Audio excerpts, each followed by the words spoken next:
રાજ્યના મુખ્યમંત્રી શ્રી ભૂપેન્દ્રભાઈ પટેલના માર્ગદર્શનમાં રાજ્યભરમાં લો એન્ડ ઓર્ડરમાં ખાસ કરીને સાયબર ક્રાઇમની પહોંચી વળવા માટે આજના સમયમાં સૌથી મહત્ત્વનું કામ છે કે વધુમાં વધુ ટીમો, વધુમાં વધુ વ્યવસ્થાઓ રાજ્યના નાગરિકોને અલગ અલગ જિલ્લાઓમાં પ્રાપ્ત થાય. ખાસ કરીને જામનગર, મોરબી, રાજકોટ ગ્રામ્ય અને દેવભૂમિ દ્વારકા આ 4 જિલ્લા માટે રેન્જ સાયબર ક્રાઇમનું એક ખૂબ જ મહત્ત્વનું આજે પોલીસ સ્ટેશનનું ઓપનિંગ કરવામાં આવ્યું છે. આ પોલીસ સ્ટેશનમાં ડીવાયએસપીની બી નવી જગ્યાઓ ઊભી કરવામાં આવી છે, પીઆઈશ્રી બી રહેશે અને બીજા બી અનેક અધિકારીઓ સાયબર ક્રાઇમને પહોંચી વળવા માટે એક નવી ટીમ આ 4 જિલ્લાઓને બેકઅપ માટેની અહીંયા બનાવવામાં આવી છે.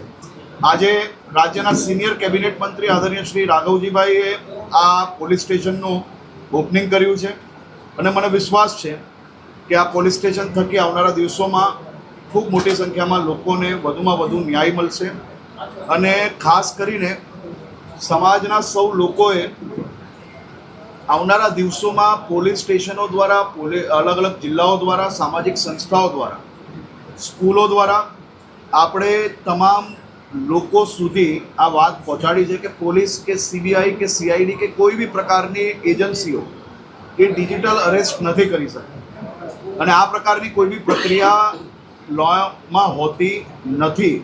પરંતુ તોય લોકો ક્યાંક ને ક્યાંક શરમ ખાતર, ડરના ખાતર અને પોલીસ સ્ટેશન સુધી પહોંચતા નથી. તે કારણે અનેક લોકો ડિજિટલ અરેસ્ટના ભોગ બને છે.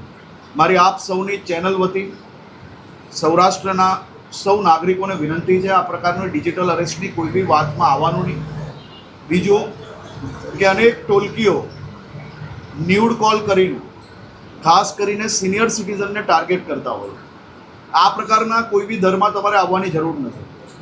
સમાજમાં સારા વ્યક્તિઓએ આવા દૂષણખોરોથી ડરીને આવા લોકોને ક્યારેય કોઈ બી પ્રકારે કોઈ બી ઓનલાઈન ટ્રાન્ઝેક્શન એમને કરવું નહીં. નજીકના પોલીસ સ્ટેશનમાં સંપર્ક કરવાથી તમને જરૂરથી સહયોગ મળશે. આ પ્રકારના સાયબર ક્રાઇમના અનેક જે પાસાઓ છે એ રાજ્યના નાગરિકો સુધી મૂકવામાં આવે છે.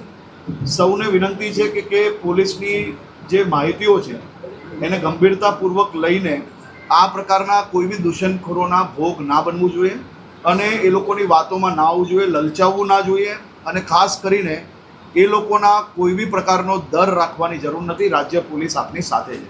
આજે આદરણીય રાઘવજીભાઈ પટેલ દ્વારા range cyber crime police station સાથે સાથે પોલીસ હાઉસિંગના અનેક મકાનોનું બી લોકાર્પણ કરવામાં આવ્યું છે. ખાસ કરીને વિછિયા પોલીસ લાઇન ખાતે કક્ષા બીના 32 તથા C1 આવાસોનું બી આજે લોકાર્પણ કરવામાં આવ્યું છે. આટકોટ પોલીસ લાઇન ખાતે C1ના આવાસ, આટકોટનું ઐતિહાસિક મહત્ત્વ બી છે. ખાસ કરીને એના જોડે જોડે રાજકોટ શહેરના રામનાથપરા પોલીસ લાઇનમાં B80 આવાસો બી આજે આદરણીય મંત્રીશ્રી દ્વારા લોકાર્પણ કરવામાં આવ્યા છે. આના થકી આવનારા દિવસોમાં પોલીસ બેડામાં જે કર્મચારીઓ જે કામ કરી રહ્યા છે એ પોતાના પરિવાર જોડે આ સપનાના ઘરમાં આજથી રહેવા જઈ રહ્યા છે. એ સૌ લોકોને હું શુભકામનાઓ આપું.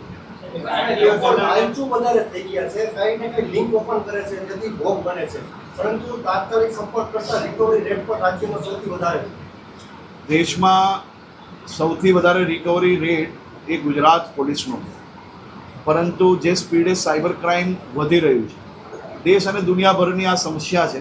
ટેકનોલોજીના ફાયદા જોડે જોડે ગેરફાયદાઓ અમુક લોકો લઈ રહ્યા છે, પણ જ્યાર સુધી લોકો પોતે સમજશે નહીં, આ પ્રકારની લોભાવની ઓફરો, લોભાવની લિંકો ખોલશે નહીં, તો હું માનું છું ત્યાર સુધી કોઈને બી કોઈ બી પ્રકારે એ લોકો જોડે ફ્રોડ થઈ નહીં શકશે. બીજો પાસો છે કે સામાજિક ટાર્ગેટ એટલે કે આવા ન્યૂડ કોલ, ડિજિટલ અરેસ્ટ એ પ્રકારના કિસ્સાઓમાં બી જો લોકોને આપણે હજારો વાર પોલીસ દ્વારા એડવર્ટાઇઝના માધ્યમથી, ટીવી ચેનલોના માધ્યમથી, અલગ અલગ સામાજિક કાર્યક્રમોના માધ્યમથી, એજ્યુકેશન ડિપાર્ટમેન્ટના માધ્યમથી સ્ટુડન્ટોને તૈયાર કરવામાં આવ્યા. પરંતુ લોકો આજે ક્યાંક ને ક્યાંક સામાજિક ડરના કારણે આવા લોકોના ભોગ બની રહ્યા છે. આપણે એનાથી ડરવું ના જોઈએ. સામની છાતીએ પોલીસ સ્ટેશન જવું જોઈએ. પોલીસ તમને સંપૂર્ણ સહકાર મળે છે. આભાર. સાહેબ એક મહત્વની